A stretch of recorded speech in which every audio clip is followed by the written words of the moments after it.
Good evening, everyone. I'm Carly Rappaport-Stein. I'm the Executive Director of Intercultural Journeys, and it is my pleasure to welcome you tonight to the third edition of Close-Ups. Tonight's edition features the phenomenal klezmer artist, Susan Hoffman Watts, and I think the episode is particularly timely. As our days get darker and shorter and colder, many traditions have a way to celebrate bringing back the light, like Hanukkah, which is happening in just a few days. And whether you are getting ready to celebrate Hanukkah or getting ready to celebrate another light-bringing tradition later this month, or you celebrated a light-bringing tradition last month, I hope tonight's joyous klezmer sound brings you light, joy, and a sense of real family connectedness. And if you feel that joy and connectedness, I hope you'll take a moment to consider a donation to Intercultural Journeys. We are so proud to be able to share this programming free of charge. But the only way we get to continue doing that is through the generosity of people like you who say, yes, this art matters. These stories matter. These women matter. So if you want to support this art, support these phenomenal artists, please take a moment and go to interculturaljourneys.org/donate. That's interculturaljourneys.org/donate. And finally, tonight, after this performance, you'll have a chance to speak with Susan live in conversation. To do so, please follow the second YouTube link that was sent in your ticket email, or follow the link that will be in the chat box on YouTube, or follow the link that is in the description of this event. Any of those links will take you to the second YouTube link where the conversation will be held. Thank you so much, and we can't wait to see you in the conversation. Enjoy the show.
I'm Susan Hoffman Watts, and I'm a klezmer.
I'm a fourth generation klezmer, and I've been playing the trumpet since I'm 7 years old.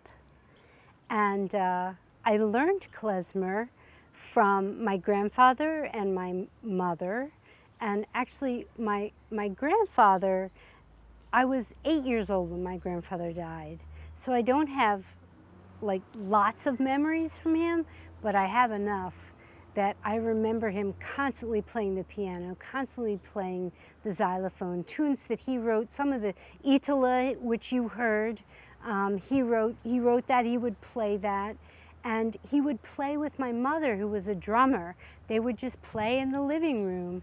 And I learned these songs from them. Well, simply, klezmer is two Hebrew words, klei and zem. Klei means vessel, and zemer is song. So it's the word for musician, which is vessel of song. Yes, so in more modernity, it came to describe this music, but it wasn't originally used in that way. It was originally just a word that meant musician. And since klezmer got uncovered in the 70s and 80s, we learn now to say klezmer, referring to the kind of music.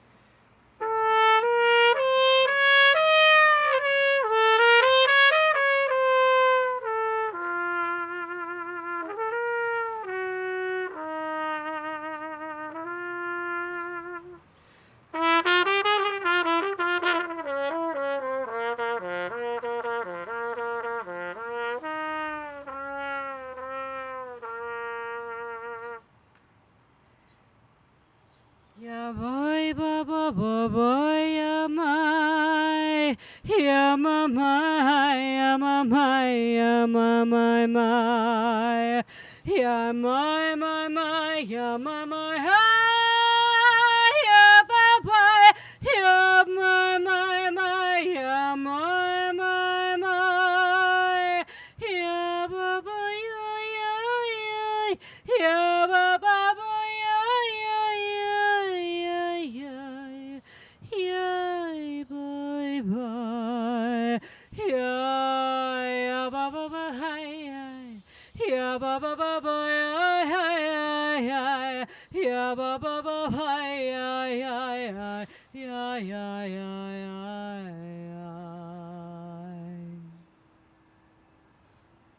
My mother's delicious rumba is a tribute to my mother's delicious rumba. Other people's mothers have delicious brownies or delicious meatloaf. My mother had a delicious rumba.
having my mother as my role model was amazing.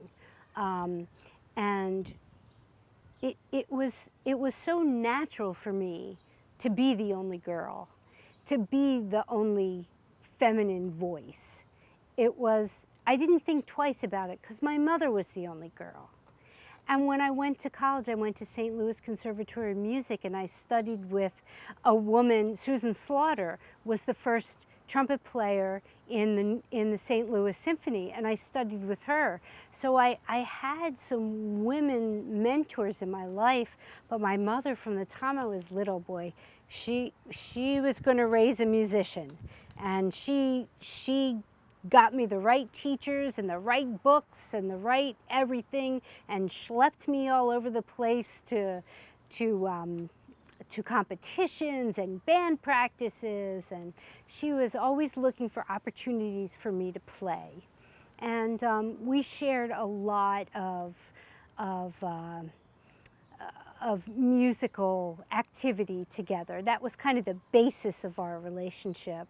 And my mother was such a vigorously prepared musician that she studied what she had to play in the house. And I was around watching her. This is what you do. You put the record on, you open the score, and you pretend you're playing your timpani, or you pretend you're playing your trumpet, and you learn it and you study it. So I had all these kinds of behaviors to emulate from my mother, who made me feel comfortable being the only girl.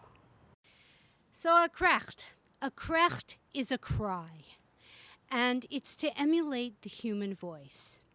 So when you cry, you're huh, huh, that's kind of like a vocal krecht, and you heard me do it when I was singing, and cantors do it. But here's what it sounds like on an instrument. It's a kind of cry between two notes.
You know, writing music is, it's not sexy.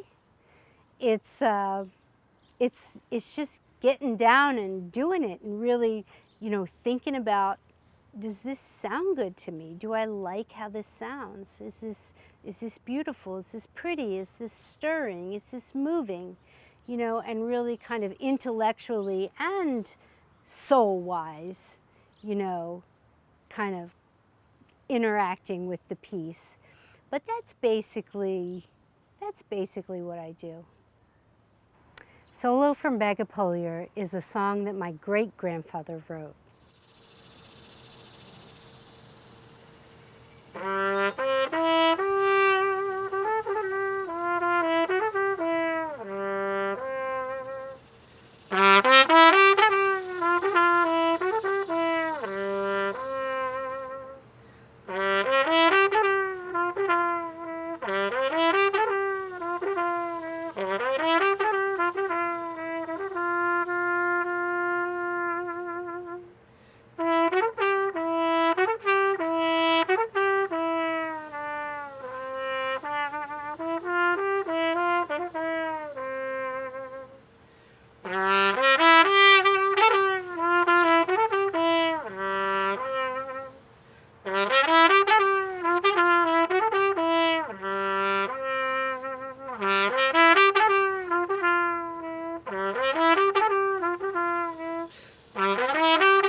Was said that there wasn't a wedding that the Hoffman family didn't play. It was more than my grandfather. He had 6 brothers and sisters, and one sister, and all of them were professional musicians. And so the Hoffman family was a family of musicians, not just not klezmer, but popular music as well. And so they played all the affairs in town in Philadelphia. And then there was my mother, who my grandfather taught her drums, and because he was a drummer, so he taught her drums. And she was the first woman to graduate percussion, Curtis Institute of Music and percussion. And she was a classical percussionist because the Jewish scene would not hire a woman to play in the affairs. So she had a burgeoning career as a classical musician, and she was Philadelphia's top timpanist, first call. She played the operas, she played the ice capades, so she played all over the place. But she only played klezmer with the family, because she wasn't allowed to play it out in public. And she was an amazing drummer. My grandfather taught her so well, amazing klezmer drummer. And when klezmer was being restored and refound, they found my mother, and they couldn't believe they found her. And then she started playing klezmer.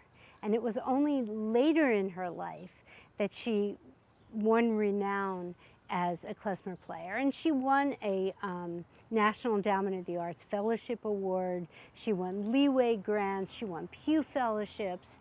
She was really a decorated musician. Schlaf mein Kind, Sleep My Child is a lullaby, a traditional lullaby. And it's all about coming to America.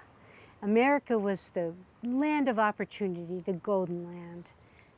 Schlaf mein Kind, mein Tres, mein Schöne, schlaf, lui, lui, lui, schlaf, mein Kind, mein Kaddisch eine, schlaf, lui, lui, lui.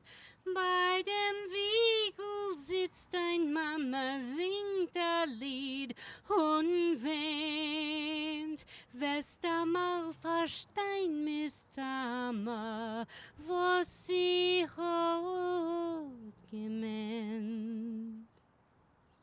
Bis es kommt das gute Quidel, schlaf, nu, nu, nu. Schlafen is a tired middle, schlaf, lui, lui, lui. Bei dein Wiegel sitzt dein Mama, singt a Lied und weint.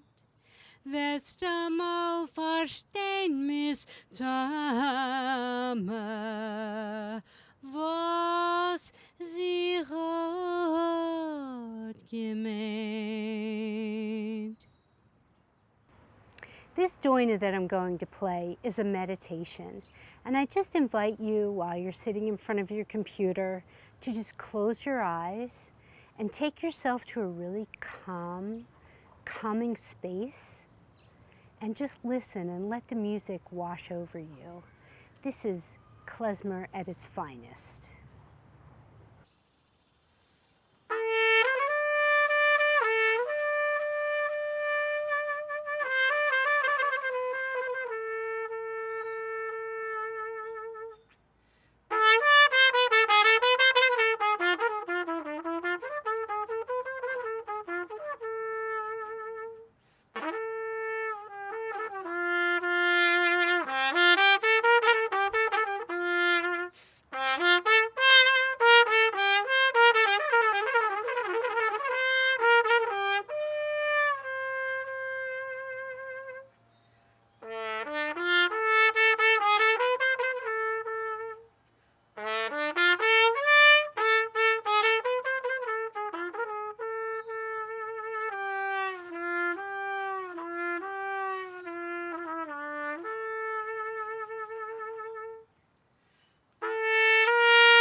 Well, the role of women in the klezmer scene is very interesting because one of the wonderful things about klezmer is that on some levels, like on the participatory level, like Klez Canada and Yiddish New York, there's lots of women and participating. But when it comes to having solo careers, there's few. And when it comes to being in charge of things, there are few. This project that I did, Soul Songs, Inspiring Women of Klezmer, I got together 11 of the major voices, the major women's voices in klezmer, and we really celebrated those voices. So they're there, but they just need a little more power, and they just need a little more push up to the top in power roles, in decision making, in solo careers, and having their own voice and being taken seriously. And so it needs improvement, but they're there. I'm there. Alicia Spiegels is there. Deborah Strauss is there. Cookie Siegelstein is there. Rachel Lemish is there. Lauren Brody is there. Marilyn Lerner is there. Eileen Stahl is there. Adrienne Greenbaum is there. So there's women there with amazing voices, but we need more. Well, what I'm seeing now in terms of women in klezmer, the younger generation, is I had a panel of women, and we talked about mentors, and we talked about who our mentors were in our life. And on the panel, I had different ages, older people, younger people. And in this panel, we all shared our experiences with mentors. And many of the older women had very sexually oriented experiences with mentors, that they were kind of sexualized and hit upon and not taken seriously. And the younger women didn't have this. They didn't have that experience with mentors. And so what I'm hoping for the next generation is, as my mother made it easy for me to be the only woman, that I want it to be easy for them to be among powerful women. And I want them to be able to make noise and shout out from the rooftops and not be demure and not be quiet and to get into a position where they're heard, where their artistry is heard, their professionalism is heard and seen. And that's what I really hope for the next generation, is lots of loud voices.